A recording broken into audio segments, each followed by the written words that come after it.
നിങ്ങളുടെ ഫേവറേറ്റ് സീരിയലുകൾ ടിവിയിൽ വരുന്നതിന് മുൻപേ സൺ നെക്സ്റ്റ് ആപ്പിൽ കാണാം. ഇനി എല്ലാവർക്കും മുൻപേ കാണൂ. ഇപ്പോൾ തന്നെ സൺ നെക്സ്റ്റ് ആപ്പ് ഡൗൺലോഡ് ചെയ്ത് സബ്സ്ക്രൈബ് ചെയ്യൂ. നിങ്ങൾ വിശ്വസിച്ചാലും ഇല്ലെങ്കിലും ശരി, എന്നെ കൊല്ലാൻ ശ്രമിച്ചാണെന്ന് എനിക്ക് നന്നായിട്ട് അറിയാം. കമ്പനിയിൽ ഇന്ന് നടന്ന ഈ പ്രശ്നം ഇവള് പറയുന്നത് കേട്ട് നമ്മുടെ മകൻ സൂര്യൻ കൂടെ പ്ലാൻ ചെയ്തതാ.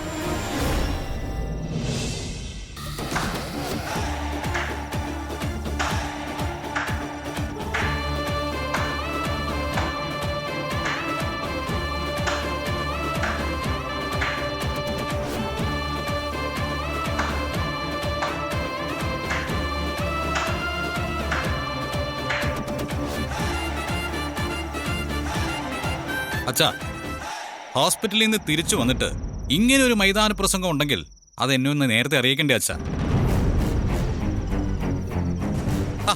ഞാനൊന്ന് തയ്യാറെടുത്തിരിക്കുവായിരുന്നല്ലോ.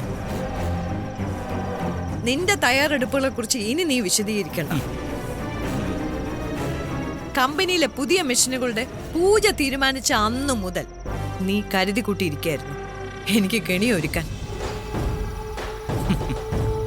നീ ഇനി എത്ര നല്ല വാക്കുകൾ കൊണ്ട് വിശദീകരിക്കാൻ ശ്രമിച്ചാലും ഞാൻ വിശ്വസിക്കുന്നു ഇത് നീ തന്നെയാ ചെയ്തതെന്ന്. ഓക്കെ, ഈ കൂട്ടത്തില് വേറെ ആർക്കെങ്കിലും ഈ സംശയം ശരിയാണെന്നുള്ള അഭിപ്രായം ഉണ്ടോ? ഉണ്ട്. കമ്പനിയിൽ അങ്ങനെ ഒരു കാര്യം നടക്കണമെങ്കിൽ കമ്പനിയിലെ ഇലക്ട്രീഷ്യന്മാരിൽ ആരെങ്കിലും കൃത്രിമത്വം കാണിക്കണം. ഈ കുടുംബത്ത് കമ്പനിയിലെ ആളുകളിൽ ഏറ്റവും കൂടുതൽ ഹോൾഡ് ഉള്ളത് ഏട്ടനല്ലേ?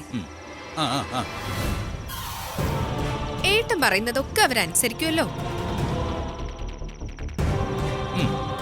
ഒരാളായി. ഇനി അളിയാ, മിസ്റ്റർ വിജയകുമാർ, കുറെ കാലമായിട്ട് കമ്പനിയിൽ താങ്കളുണ്ടല്ലോ. താങ്കളുടെ നിലപാടെന്താ?